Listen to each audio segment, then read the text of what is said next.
brief introduction about how this came to be. I'm sure you all saw through social media a bit of a picture of what has occurred over the past week, and perhaps even further than that, the wonders of what has gone on at this institution. We have perhaps wanted more clarity. It's perhaps why we're here today. Over the weekend I was contacted, and not just I, but 3 student groups through a common advisor, that being BSU, LSU, and SGA. We were asked if we would wish to meet with Dean Gephardt to discuss what is going on social media. I'll be frank with you, and I'm quite knowledgeable on what was going on social media. I knew the calls that we were not supposed to meet with administration. I knew that we were to avoid them, but I have also been called to a position. If I didn't say this already, I'm student body president. I have sought to represent all of your voices and to go before the ears of the administration and present the concerns that you all have. I could not in good conscience say that we would deny a meeting with administrators when they ask to clear up the picture. I don't submit to bullies, however. If it would be that they would try to bully me, I would not hear it. I would represent the truth. That is the just action of a leader. LSU and BSU felt differently, but that does not mean we do not stand together. We met for 2 hours on Sunday with LSU. We discussed how is it that we as leaders can approach this issue. We were in full agreement when that meeting ended. For their communities, BSU and LSU, a meeting would not be productive. This was not the avenue they would seek. For them, they wished to go a different route. However, they were in approval of us going before the administration, and so we did. And do not worry, I was not some rag doll that was thrown one way or the other. In fact, perhaps Dean Gephardt can witness to that. There were tense moments on both sides.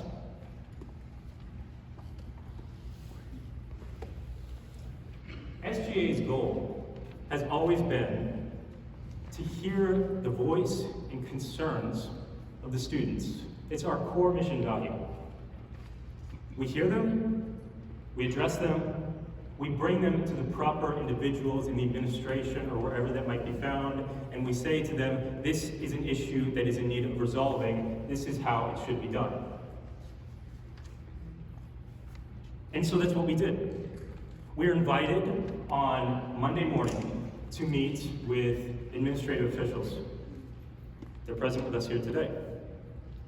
We said, how can we get the voice of the students heard? For I'm not certain everything that needs to be expressed is being heard. Unfortunately, I agreed. There are things that need to be discussed. I pray to God that this would serve to alleviate a bit of that tension.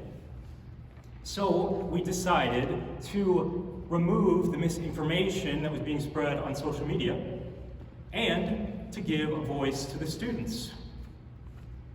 We submitted to your emails a place to forward questions. We've gotten many. Today, we will meet to forward those questions to our dear Doctor and President.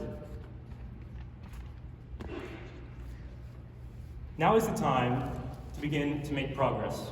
I pray that we would do so in unity. Vice President, thank you.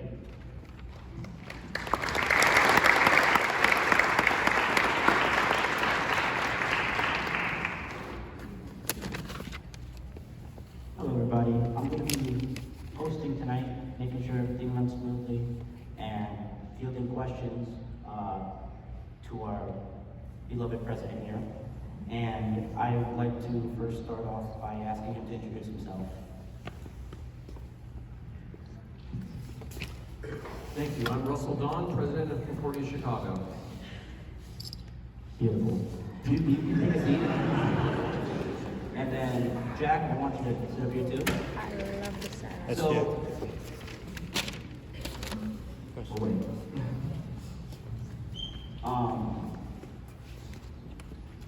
I just want to quickly explain how this is gonna work. We have allotted time to ask questions that we received from you guys via the flyer that was sent out with the question that you can answer. And then you guys submitted a lot of questions, and we picked what we felt was the most representative of all the questions there to ask Dr. Nam today.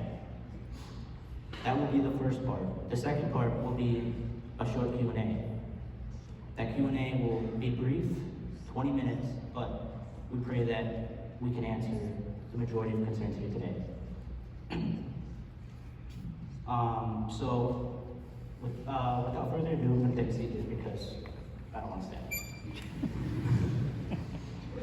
Additionally, actually, I would like to introduce you to our two runners. I'll let you guys sit, actually. I'm not going to be weird here. Come on up, Jabari and Ernest. These two gentlemen will be fielding questions while we're up here. They're going to be, during the Q&A, getting the mics and bringing them down to you guys. Okay, so we're going to start off with the questions here.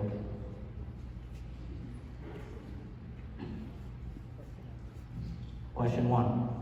Why was Dr. Paul Stapleton banned from Concordia University, Chicago? Okay, I'd like to answer this in two parts. The first is general principles, and the second is getting into the specifics. So, in terms of general principles, the first one has to do with confidentiality. So just as we, for ethical and legal reasons, respect the confidentiality of student information, we are also ethically and legally bound to keep his employment information confidential. So there's only so much I can say. The second is the principle that the students are our top priority, and that's all of you. Our students are our top priority, and we're doing everything we can to serve our students the best way possible. And that includes having this town hall, this opportunity for all of us to be together. We do seek unity. It may not seem like it at the moment, but it is true. We seek unity with you, and that includes everything that's going on with Dr. Stapleton. The third principle has to do with bans from campus in general. We do not ban anyone from campus because they've expressed an unpopular view or a view we're uncomfortable with. That's not our practice, never has been. Bans only take place when an individual poses an unreasonable risk to one or more members of the community. That's it.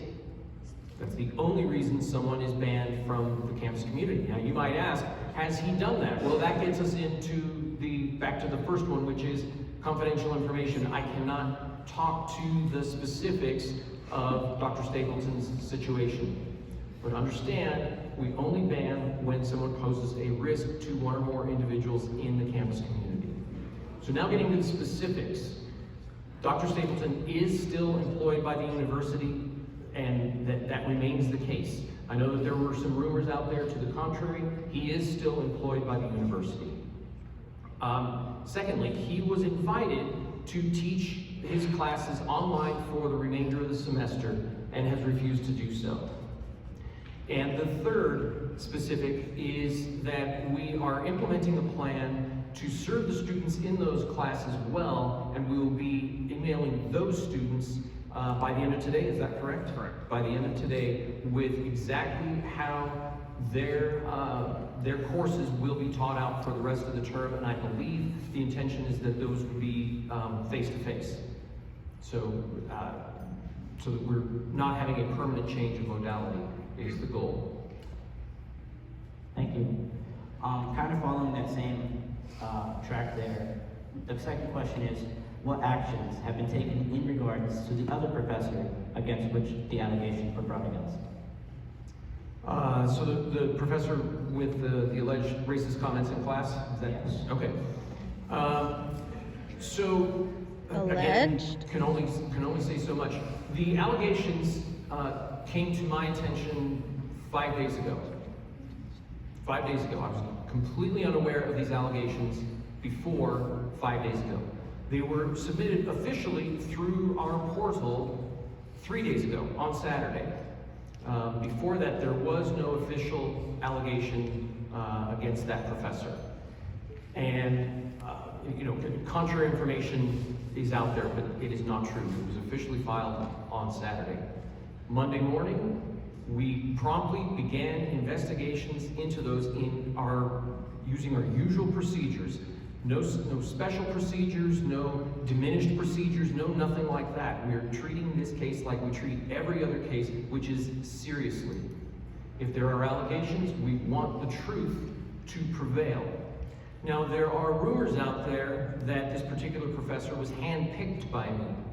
I want to dispel that rumor. It is untrue. I had never heard of this professor before he applied. I had never met him until he arrived on campus. But understand, I say that only to illustrate the kinds of misinformation that are out there. This has no bearing on the investigation. The investigation is independent of me and my influence. It will be straight up. It will be the truth prevailing.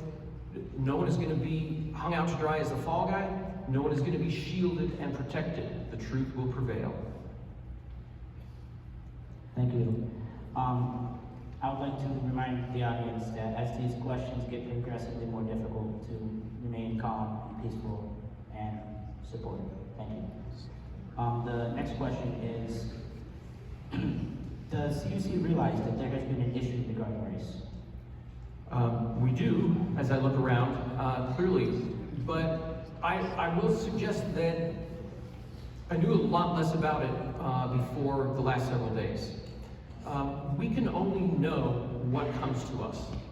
And information comes to us primarily through the reporting portal. We have a zero-tolerance policy for racism and harassment.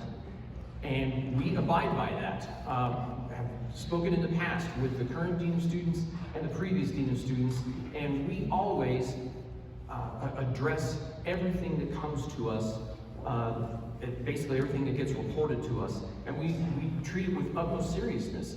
It is a zero-tolerance policy, not just in name, but in reality.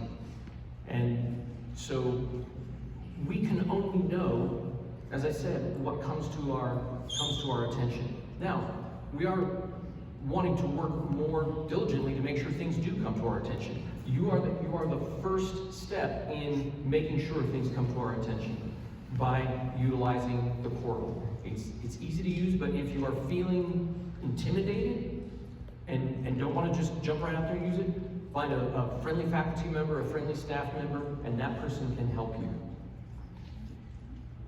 So that's the first step, is the portal. The next step is meetings actually with the Big Six clubs on campus. So this was actually one of the first things that came up in our conversation with the SGA leadership, is that the administration needs to meet more regularly with student club leadership. And that's exactly what we're going to do. The plan right now is, one, in the early fall, to kind of get to know each other. There will be new administrations in those clubs, get to know each other and figure out what is basically the temperature on campus at that time. What needs to happen that can happen between that time and, say, Christmas. And then close to Christmas break, or maybe Thanksgiving break, we'll meet again, take the temperature again, find out more at that time. And then meeting again in the spring, again, taking the temperature. We need information. We're not willfully blind. We're not willfully blind. We want to know, because I can guarantee you we want to avoid this circumstance. And that happens when we are all communicating with one another. So we want to hear from you. If I may, when he says try quad semester meeting, when we meet 3 times, he means the Big Six. We were clear. This would not just be SGA, this would not just be SGA, LSU, and BSU, but this would be the Big Six. The students will be here. Thank you, President Engelberg. And to the next question, back on to faculty. Is it true that there is no handbook for professors or other faculty? No, that's not true at all. So the handbook was amended about 18 months ago, thereabouts, maybe 19 months ago, and that amendment was intended to be temporary. It's not the entire handbook. A portion of the handbook was amended temporarily, and there is a task force of faculty, administration, and regents working toward permanent changes to that section of the handbook.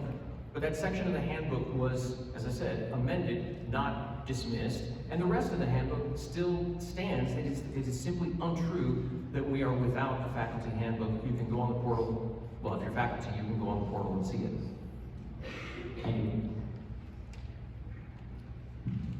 How is it that less than half of our school's population is white, and yet all of the honor scholars are white Lutherans?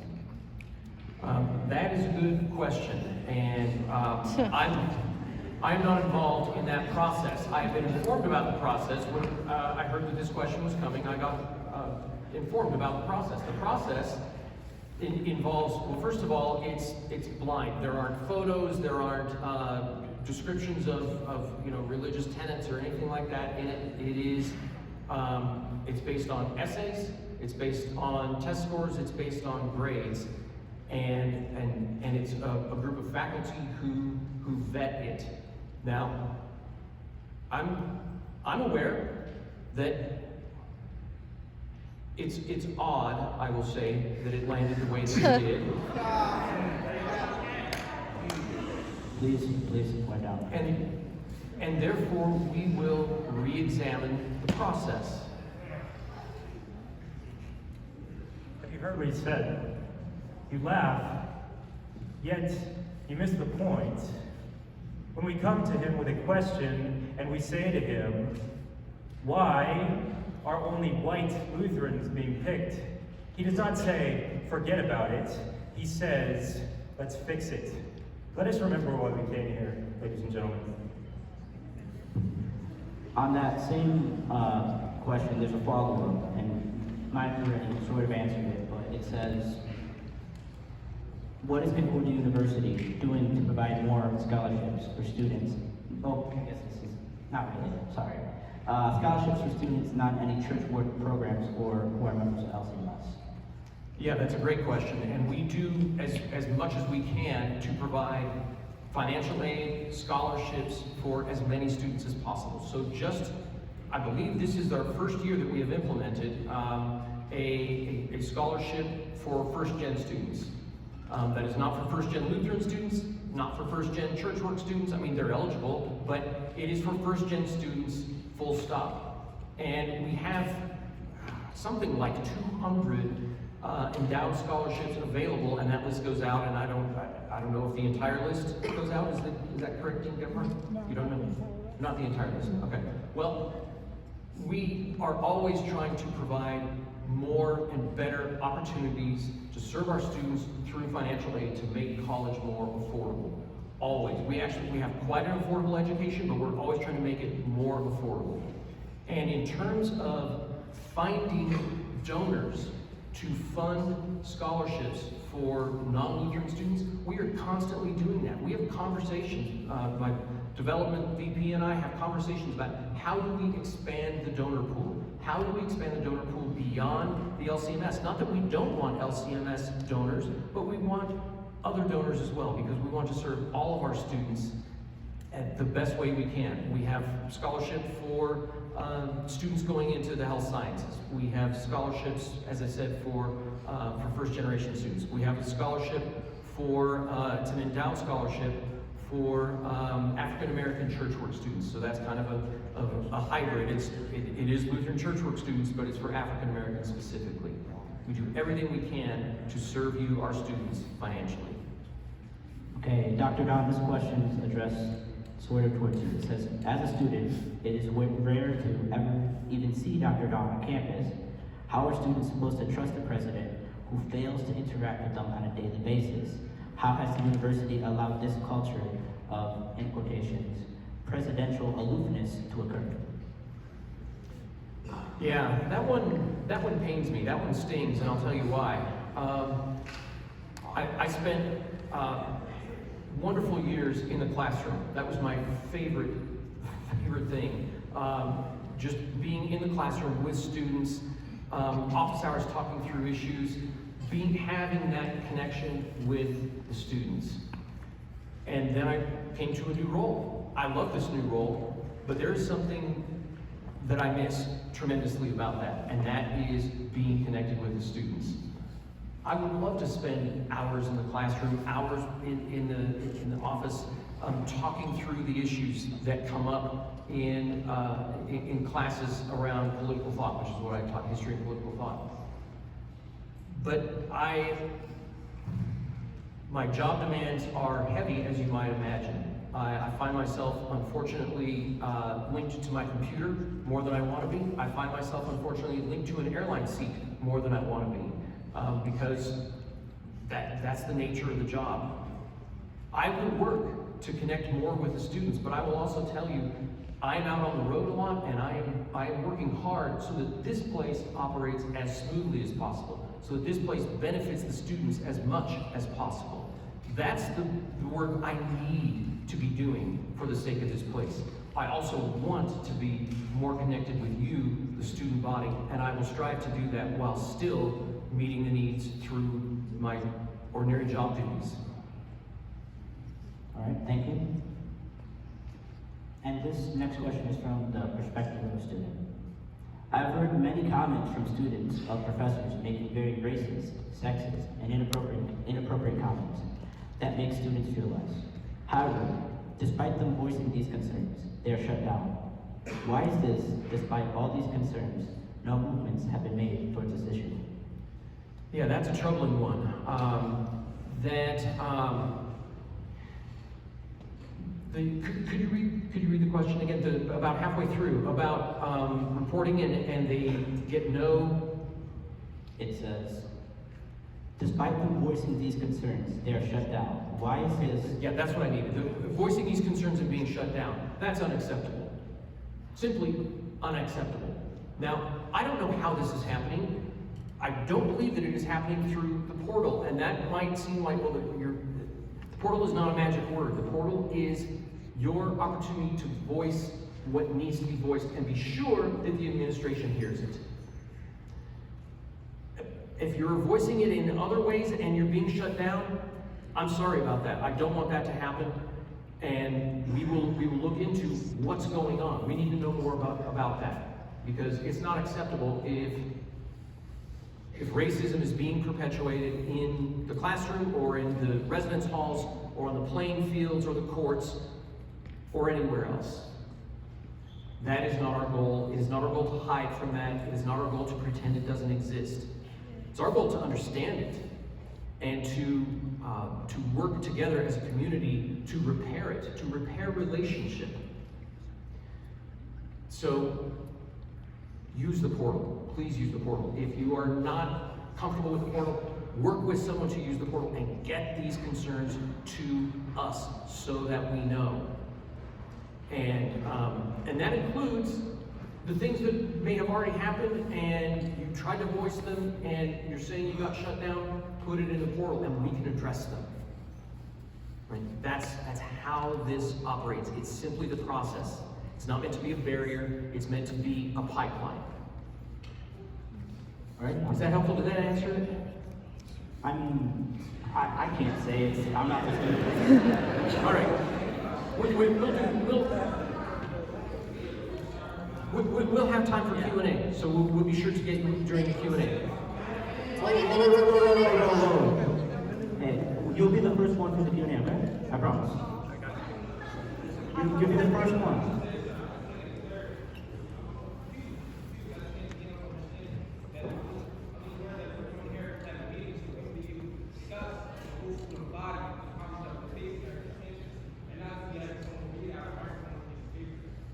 These are your guys' questions.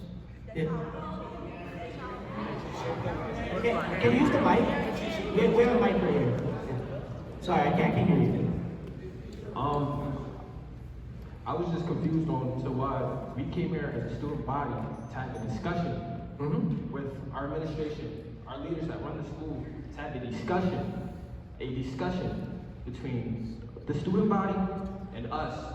Not for you, I'm sorry, I'm not trying to be disrespectful, not for you to read questions off a piece of paper and hit us with misleading information. Because right now, I'm getting confused, sir, to be honest. You said that you guys want diversity. You said that you guys encourage diversity. And I see it from sports, I see it from school. You guys get students that look like me. You guys get students that look Hispanic. You know, from the CAF, put on this amazing presentation. I've been a part of it, sir. I get here, and I'm shunned for the way my culture. I'm not the most perfect student, sir. I'm not innocent, I'm not the most perfect student. But I can speak for a lot of people that this school doesn't take diversity really, you know, as you guys should say. You know what I'm saying? I can hear you. So,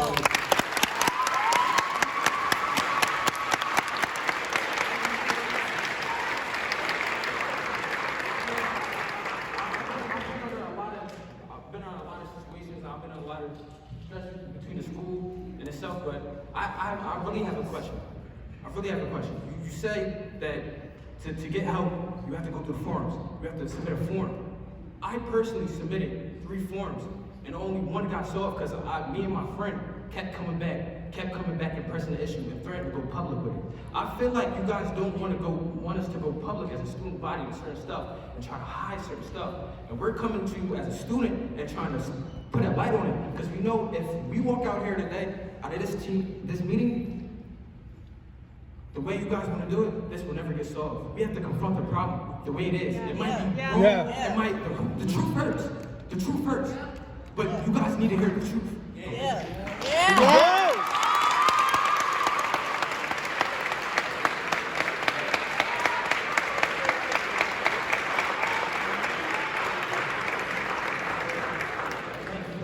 We're gonna hear a response. Thank you. Thank you. America, I hear you. You know we work together. You know we have our goals in mind. Let me tell you. Hear me. Let me tell you.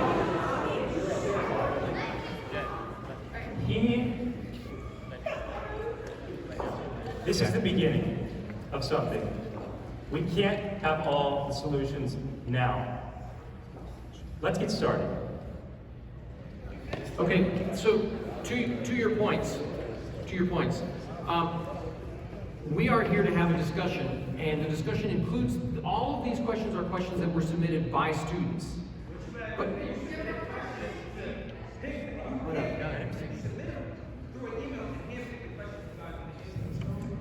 so, We're sending a mic over again.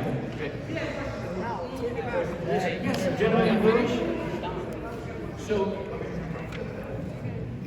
there are questions, if I may. So there were questions there were a lot of very similar questions on this topic, a lot of very similar questions on that topic.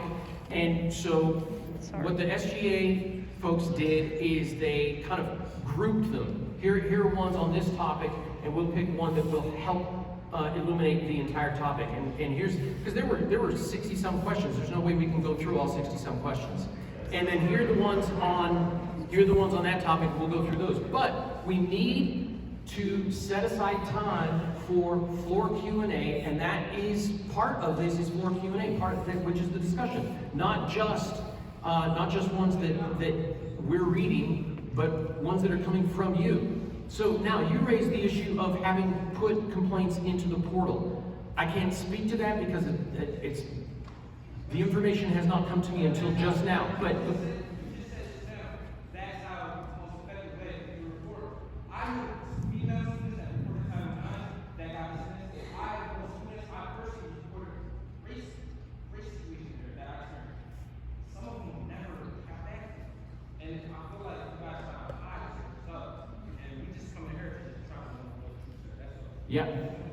And that's all I want is for the truth to prevail as well. Absolutely. And so if you are submitting through the portal and not getting any response, that's unacceptable, and we will address that. Now you said one of them was one that got dismissed. I mean, not every complaint comes out the way you necessarily want it to, but we will always address it fairly and based on the evidence that we have available to us.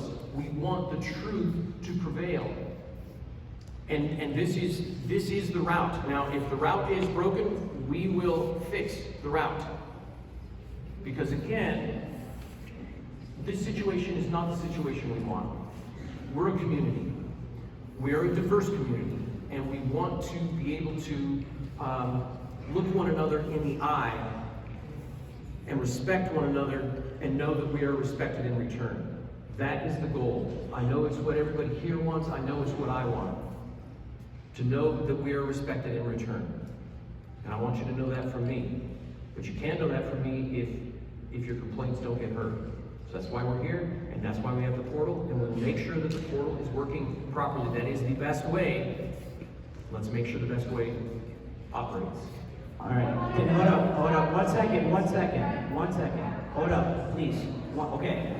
Guys, hold up.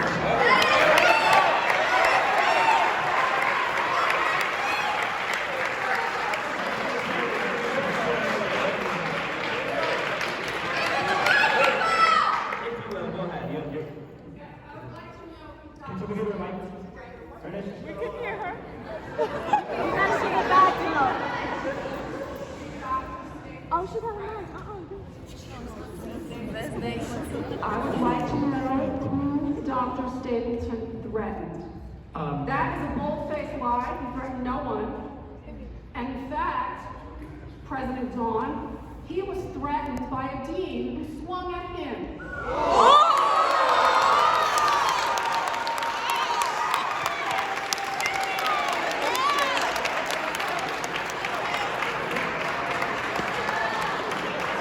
What's your answer to that?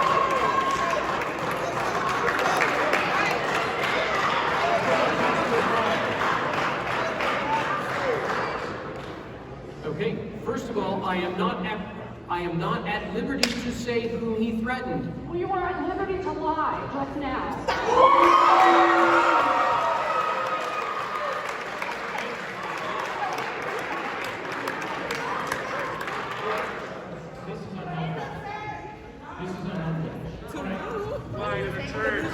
Can I have the microphone now?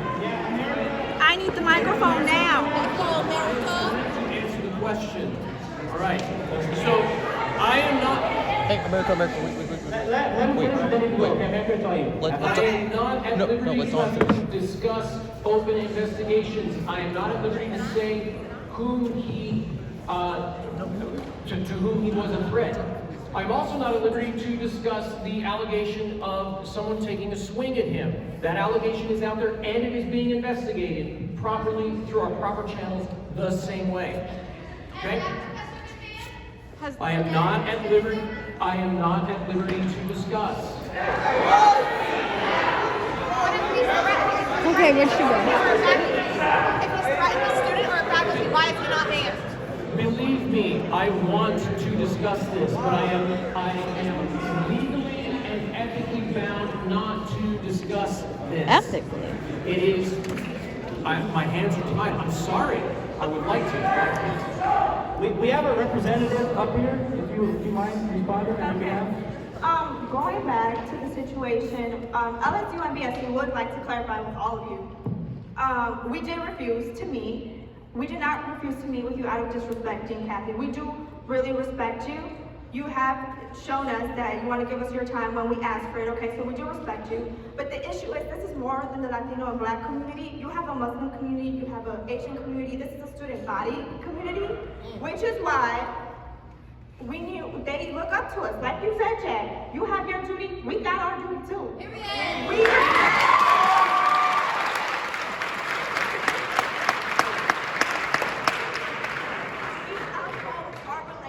With our community members to the highest. We take our roles seriously as well as executive board members. We have led them with peace. We have led them with guidance, and we will continue to do that because at the moment they are all here trying to tell you we do not have a relationship with you. You have not built a relationship with us. We shouldn't have to be seeking it out of you. So I'm going to take advantage and ask you this right now. You see the climate right here that we have as a Concordia University Chicago. University. Are you willing to commit, because we've asked you twice, for diverse training amongst faculty, staff, and students? Are you willing to commit to working on that now? Because we don't need that in a year, we don't need that in 2 years. We need that now. We need you to hire an equity director, because your population here,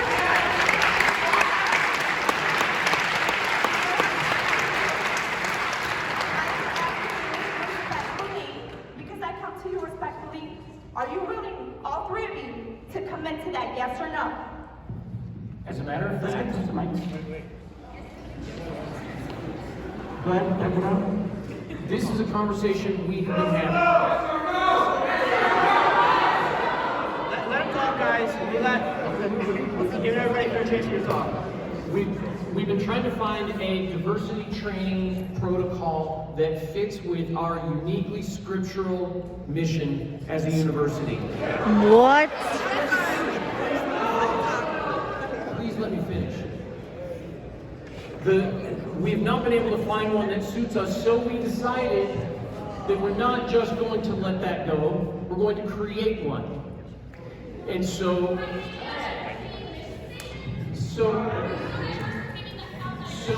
we're going to create one. I love and happy. I got confirmation from the Lutheran Church Missouri Synod, our church body, that they will partner with us on this. I got confirmation that the Northern Illinois district of that church body, so our local district, will partner with us on this. We will create our own that will cover all of the issues and will do so in a way that is biblically consistent with our mission. I think this is very exciting. It is our yes to your question. It is our yes to your question. We are committed to this and are committed to do it faithfully. Ernest just jumped up Faithfully there. to the students. I said yes, I'll say yes again. Are you willing to hire the equity director? I don't know, we're going through hiring and budget conversations right now. That's a no. Yes or no? Okay, you said I don't know. My dean and my provost, are you willing to fight for us, for the Latino, for the Muslim, for the black community, for the Asian community, for every community out there? Are you willing to fight for us and say we will hire you to be the equity director? Turn it on. Let her speak. Hello everyone, I'm Eric Ankerberg, University Provost. Appreciate the question.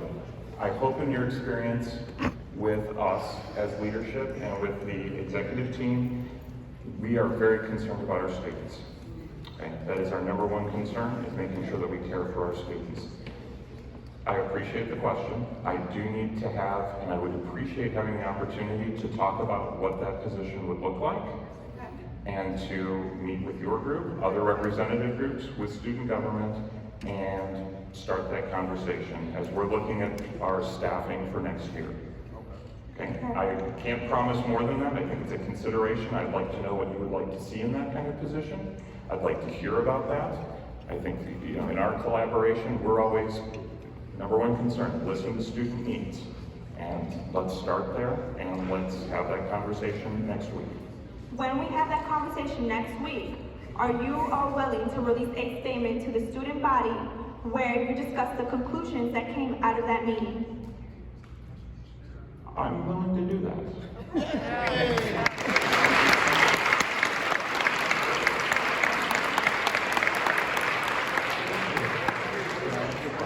Would you be willing to help us draft it and do it together? Awesome.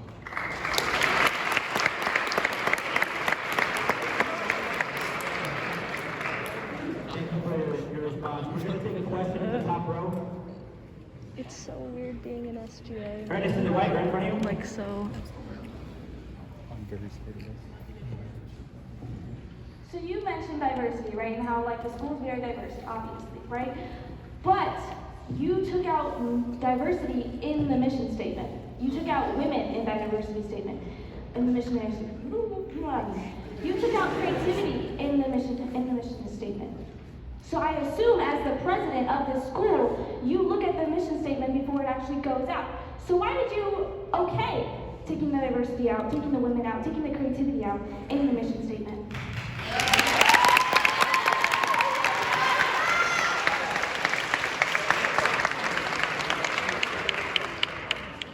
You're not going to like this answer.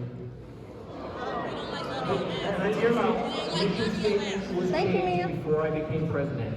It is true. It was changed before I became president. Now, just let me finish. I'm not stopping there. Let me finish. So now, was diversity taken out? No, there was a reference to basically preparing students to serve in a diverse world. It now says basically in the world. The world has not become any less diverse since then. And so our commitment is still to equipping you to serve your neighbors in a diverse world. It's still said, but again, it was changed before I got here, and it's That's a cop-out. it was not a commitment to campus diversity. It was a commitment to preparing you to live and serve in the world. But of course, we are committed to campus diversity. We have campus diversity, and as you have been hearing from each of us, we want to serve you. We want to have civil engagement in this diverse community based on our biblical standards. It is absolutely imperative to us. What about the Okay, women? so yes or no question, right? Yes or no? No long thing, yes or no. Will you change the mission statement back to put women in there, to put diversity in there, put creativity back? Because you said it was changed before you came. But now that you're president, you should be able to change it back, right? No. Go off, Abby! The mission statement is actually from the Board of Regents, but I will I change it? No, because I don't have the authority to change it. But will I bring it to the Board of Regents for reconsideration? Absolutely. Would you guys feel like that if you brought it up to them? Yeah, if he does it. Yeah, If he actually does it. We have a question. Jabari, go ahead. that part.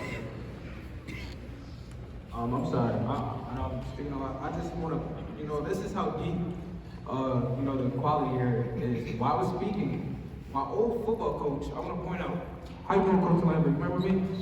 How you doing, Coach Seth? Remember me? Before I even discuss this, I had my battles with these field coaches and the whole team. I'm different. Like I said, I'm not the most innocent student, but I'm not completely wrong. I've been targeted by Coach Andy questioning my faith, why I come here because of my faith. I practice Islam, I'm Muslim. No, question because of that. Point me and my friend out here because we're different. We don't look the same, but we're different. While I was speaking just now, this coach states, and I'm sorry for using explicit language, why are we listening to him? He's high and shit. Coach Andy Lambert, you know me. We know each other for a long time. Can you answer that question, please, sir? And why would you say that statement like that? I said it. Yeah, you said it. You and Coach Seven. And Coach Seven, you just tried to get a recruit to talk to me yesterday, knowing our problems. And I said to the recruit, we have a big race problem here. And you took the phone immediately and tried to cover it up. So can you guys please just explain yourself? This is how deep the problem is. As we're talking about it, they don't take it serious. We have to let them know that we have to be taken serious. I'm sorry, but I'm really getting emotional because this is a problem that I've been dealing with for the beginning of the year, and it put me in a deep depression. And I feel like I had no one to talk to. And when I reached out to the school, they made it seem like I'm crazy, and they made it seem like I'm a thug, and they made it seem like I'm a criminal. But I'm not. And I came today, and I came to a realization when people started talking to other students, I'm not going crazy. So, I'm sorry. I just want to, please explain yourself. I'll come over and give you the mic too. Wow.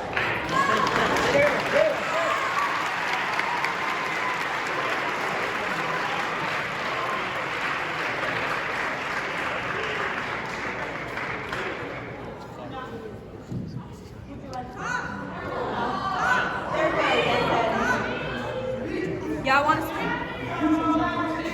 No? Okay. Do you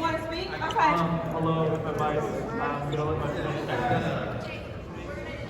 I have something related to what the gentleman over there just said. There's been students in the past who asked for a prayer room, and they have been denied endlessly for a prayer room for their religion, even though the school advertises that you do not have to be Lutheran or LCMS to attend here, but they have been denied a prayer room for different religions. So I don't know why we advertise that if that's not a thing that we're willing to work with students on. Our Muslim students deserve to have the recognition that the Christian students on this campus deserve. I wish I could clap. Of course, we do welcome students from any religious faith or no religious faith at all. But that does not mean we are required to provide them a space in which to practice their religion on this Christian campus, any more than other universities are obligated to provide a space for Lutheran worship on their campus. So that's our stance, and we can't change it, really.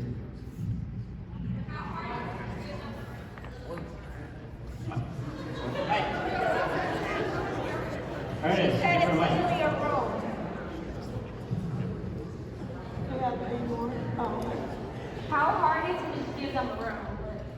It's not the difficulty of giving them a room. It is that this is a Christian community based on the Christian scriptures, and we're not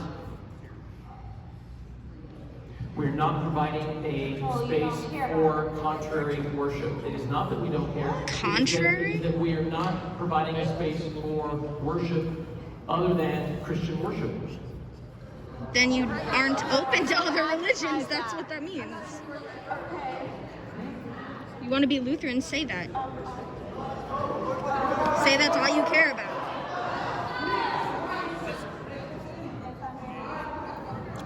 Guys. We gotta try it. Coach, This doesn't need to get out of hand. I don't want them to try and pin us as the problem. Coach Andy, a lot of people, try to cover this stuff up. I seen a lot of friends. The graduation rate right now is like 38%. But that's just not true. But I just lost so many good friends I got over this team that went home. And when I asked them, why are you going home? They look at me with tears in their face. Because they know we're good people and they built great bonds here.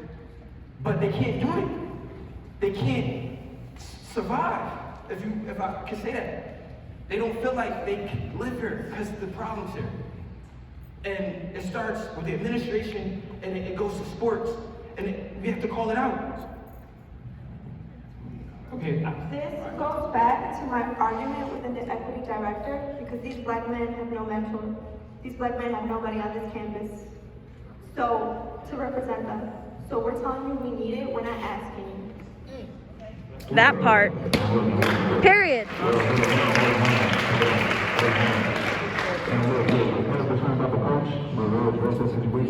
Move the mic away and not move it. My bad. We are going to address the situation. We're going to talk about it. We're going to meet with all the parties involved and come up with a solution to this problem right here. Because I know we face the problem a lot. I know other players have said stuff that Andy has told them that was racist jokes. So we will get the bottom of this problem. Yes, and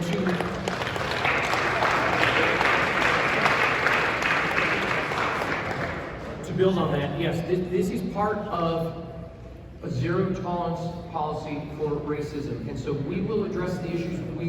This is not an open forum; is not the opportunity to air it out. Then what is? The portal. We got more questions? Yeah. The point is, we have all heard this. We have all heard this, and we will address it as it is. Ernest, what up? We have a line. America's Nest. And then, I have another issue I need to bring up. Y'all not gonna like it either, but Hear it. So the university is very strong on not aligning with political views. We've seen that yesterday when our Black Lives Matter sign was taken away. We won't say by whom. We've seen that when my Latino student, I don't know if you know, I am the social media coordinator for the Latino Student Union. So I know where I put my stuff. And I noticed that it was taken away from the alumni, from the bulletin board with the alumni offices. Now my boss does not want to give me any more information. I would love to speak to you all personally to let me know why it was taken down. Because it was taken down. It's a fist. It's a fist, a peaceful fist with our Latino flags coming in, right? So I just want to understand how we can't put up our posters saying Black Lives Matter because we obviously see the climate the Black community is unfortunately in, you know? But we can fund a pro-life march to Washington, D.C. So I want that part.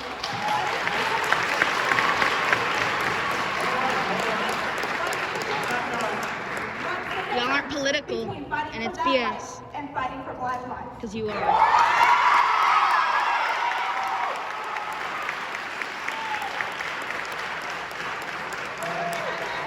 Do we have your attention yet? Out of your morals and your values, not what the Lutheran Church is saying. Because if you care, you're going to fight for me today, now. And you will bring that up. So I can't speak to the fist posters. I was not aware of them. We have, as you all know, policies for posting posters and all that kind of thing. But you raised the question of... That's not in the policies though. I read everything. I did everything right. I believe you. Okay. I can't do anything about it at this moment. But I can respond to your question about whether Black Lives Matter. And absolutely, Black lives do matter. We are committed to Black lives, to Black families, to you as an entire student body. An entire student body. The only reason there is any discomfort with the phrase Black Lives Matter has to do with the organization by that name that has basically has specifically anti-Christian roots. At least some tenets are specifically anti-Christian in the roots. It is true, you can look it up. But where is that coming from? Let me, please let me be clear. That does not mean that we do not value Black lives or Black families or Black individuals. Look. You would support their fight. It isn't a question, and that's part. I know. It shouldn't be a question. I'm saying it's not a question. It is not a question. It is you matter eternally, individually. Each one of you matter eternally to our Heavenly Father, and therefore you matter. Do we matter to you? Me. And you matter to this community. And so, if you're asking, do Black Lives Matter? Absolutely they do. I have no qualms saying it, and it shouldn't even be a question, and it isn't a question. All right, we're going to hear from Michelle next, and then in the back row by Ernest. Michelle, go ahead. I want to bring something back to that mission statement, how we talked about that it was through the higher up or whatever the regions. But we heard that it was recently changed in meetings where there were some staff there as well. And when they got questioned why the word diverse was being moved, and right now you said it was about jobs. But why do we have Concordia? When Concordia was set to be a part of that, to fulfill that aspect of the mission statement, to build a diverse community, and that deals with color, that deals with everybody, not necessarily the outside world about jobs.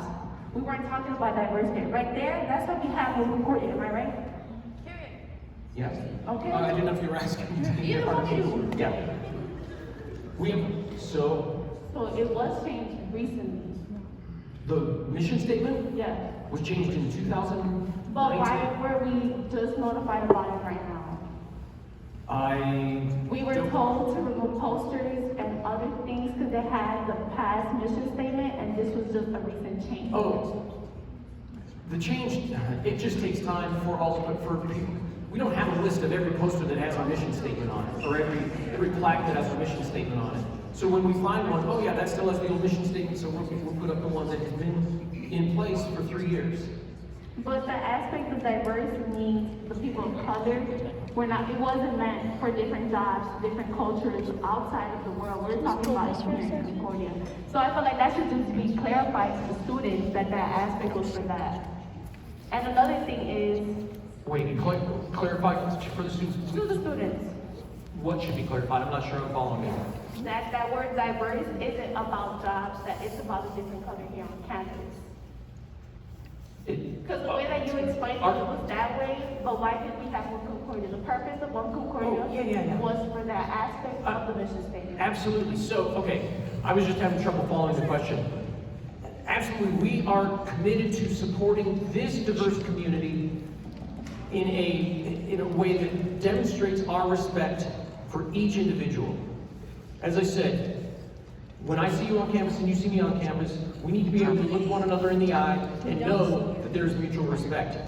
That is what One Concordia was put in place for before I arrived, and it was kind of revived during my administration, and it still has not hit its stride. And that's actually a conversation we had fairly recently. How can we help One Concordia hit its stride? Maybe you can help One Concordia hit its stride. Maybe the conversations that are coming up this week or next week around a diversity director can help One Concordia hit its stride. But yes, it is about community here, this diverse community. Another thing is, in the beginning, there was a question that was read by the vice president of SGA. He talked about, they wanted to know what was going to happen to the other professors. But the thing is, that question wasn't about the separate allegations that were recently brought up. They're about the other professors that was supposedly in an altercation with Dr. Stapleton. We want to know what is happening to him as well. Because it should be equal and just, because there is an investigation according to all of you.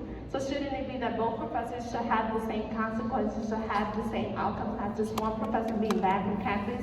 If all of the circumstances were the same, that's right, but we are investigating each one as an individual incident, and that investigation does not involve me. It should never involve me, because if I'm in the investigation, all of a sudden, it's all about what I think. So the investigation involves our student success folks, if it involves a student, it involves our HR function. If it involves a member of faculty or staff, it involves our Department of Public Safety. They are the ones doing the investigation. Oh, and in cooperation with the Village of River Forest, they are also, the River Forest Police Department, they are also involved in the investigation. So I can't speak to it more than that. I wish that I could. Okay, we're going to take two more questions, and we're going to wrap up. Before that, we have back there and then you, okay? Okay. Thank you. No, let me say something real quick. Okay. Look, we're talking about this teacher. We got Dr. Stapleton. He's gone out of here. He can't even come over here, okay? But this other teacher, he's allowed to teach here. I have both of them.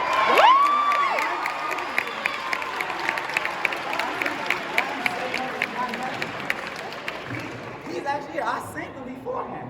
Hold up, I think he's here. I'm not gonna say the name. But he's actually here. I seen him walking around. Yeah, Jabari. He ain't doing nothing. When he had class yesterday, he made it online. He wasn't forced to make it online. He made it online, okay? He opened class with a prayer.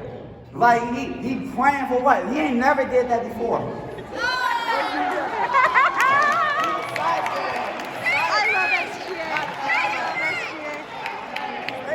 Dr. Stapleton, he's gone, he ain't even come back. He got arrested. Y'all put him in handcuffs. Y'all put him on the ground. Y'all called the police. Jabari, let's hear your response. Before, I'm not done yet.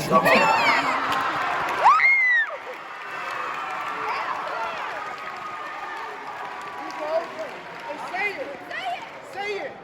Like Professor Talaman, who was what said that, okay? He said that, okay? Say it one more time. Professor Talaman, he's the one who said that, okay? He's the one who's been saying the racist remarks. We heard other things about not just racist remarks, okay? To me, he even said that. My very first speech, when I had a meeting with him, I was talking about my very first speech, okay? I was talking about my stories. What stories should I tell? I was telling a story about my past. How I bought my friend a Nintendo Switch just to play. I was telling him about all my different stories. What should I talk about? I showed him my pictures of homecoming. Now when I went to homecoming, the picture I showed him, those are Me, I'm the only black one in the picture, okay? There's 3 Hispanic girls, okay? Why is he, and I'm talking about, oh, these are my good friends. He's out here calling them, I told him the names. I told him the names Alexandria, Giselle, Ruby, whose name is Rue now, okay? So I told him about these. And what did he do? He kept calling them Shaniqua. What kind of name is that? Did I say Alex? Does Alex sound like Shaniqua to me? No. Does Alex sound like Shaniqua to any of y'all? No! What is that? There's other, he calling them cute. He calling them girls cute. He talking about going to the woods. Things like, he's talking about manhood. Like, not one thing is being done by them.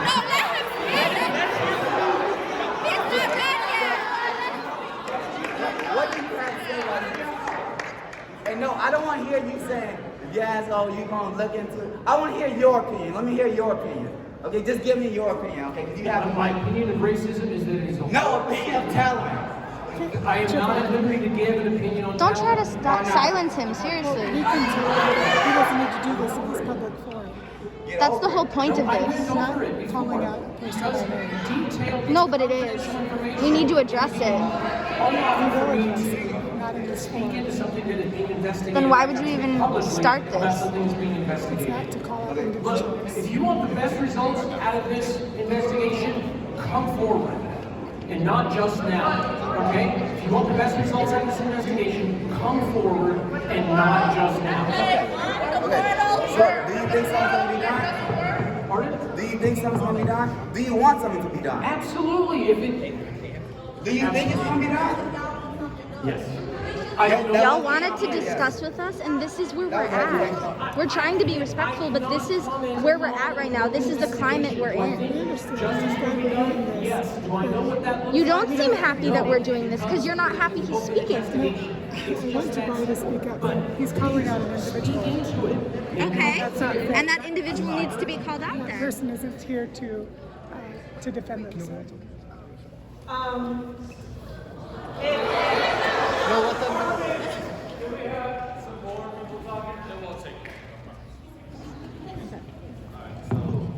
I've been here a pretty long time, alright? I went here for my undergrad, I'm a GA here now. So I've been here a while, and I've seen a lot of black kids come through here, brown kids, all different religions, alright? What you're seeing right now is a lot of black, brown, and everybody else, they all real upset. Why? They don't feel no connection, right? We gotta stop hiding behind Christianity as a reason for that, because Jesus accepted everyone.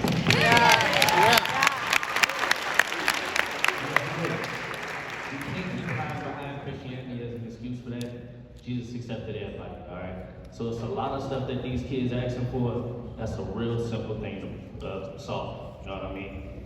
All of them upset because they don't feel heard, right? We made a lot of decisions without hearing these kids out. We gotta hear these kids out and not hide behind Christianity as the reason. Like I said, Jesus accepted everybody. A lot of them gonna be mad, and they are gonna be mad. Also, y'all, he really can't talk about an open investigation. So, if we wait a little bit, then we might be able to get the answers that we want right now, but just later. So let's be a little patient on that one. Let's do that after the fact, all right? We can't get mad at the man right now for what he don't know and what he can't talk about. I know y'all don't want to hear that, but we really can't. It don't make sense. If we don't like what happened, then let's do something in. All right, but you know, he just got here. We gotta try to trust him. I know y'all don't want to, but let's see what he does before we criticize him about it. Because the last couple of years, you were the president my senior year, so we don't know what you're gonna do. We gonna find out. Then we gotta take action after that. So y'all get on time. Let them try to hear us out. If they don't do it right, let's try to do it again.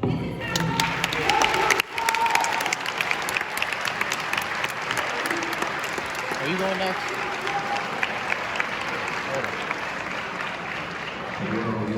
Alright, so we appreciate all the questions y'all do have, but right now, BSU, LSU gonna make our list of demands stay on the university.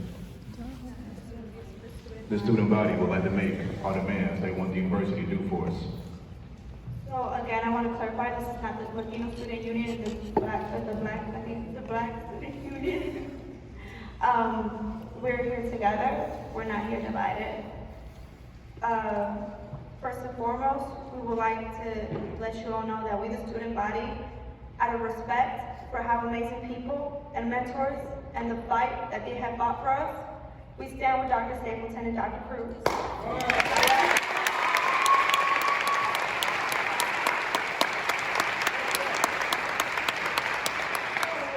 Dr. Cruz, on behalf of the student body, we want to thank you, and we would like you to thank your husband for us, because he has showed us that we are worth the fight. So thank you very much, because that man gave us something that we have been failed to be given from everybody else.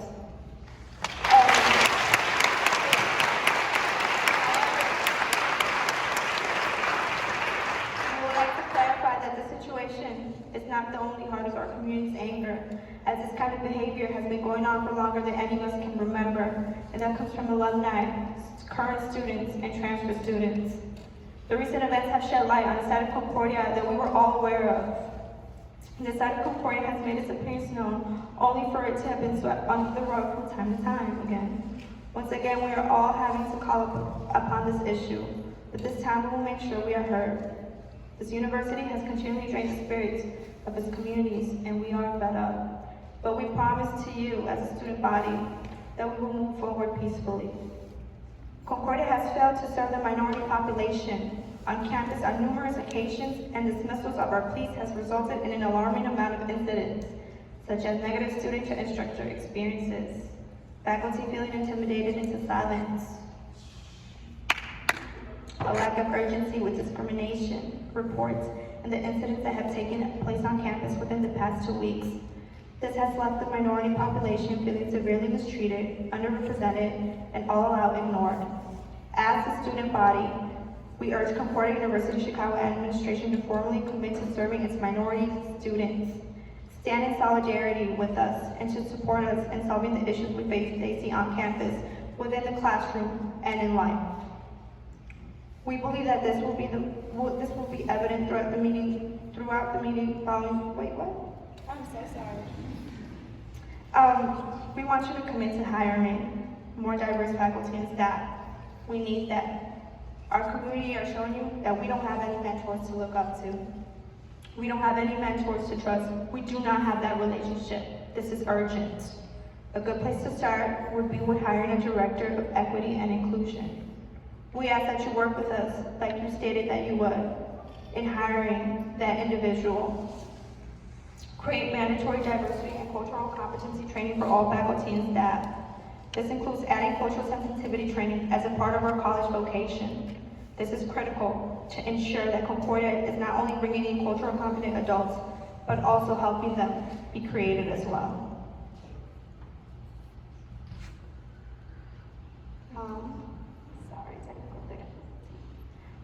Make an effort to provide more scholarships for non-Lutherans and students of color. I don't know what the statistics are looking like, but we are first generation. We do come from low economic communities. We are in debt. We want to be able to qualify for every single scholarship, or for at least the same amount of scholarships as everyone else.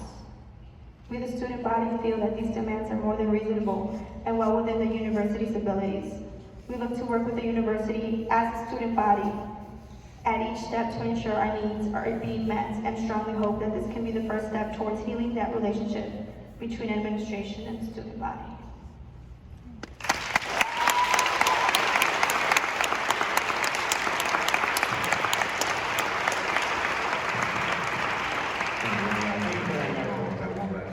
We heard you guys' voices. We will work towards making change in this place. I promise you guys that. Us up here, we'll work forward and move towards the change that you guys want to see, change that we do need at this university. Thank you guys so much for showing out. We appreciate this. Love y'all.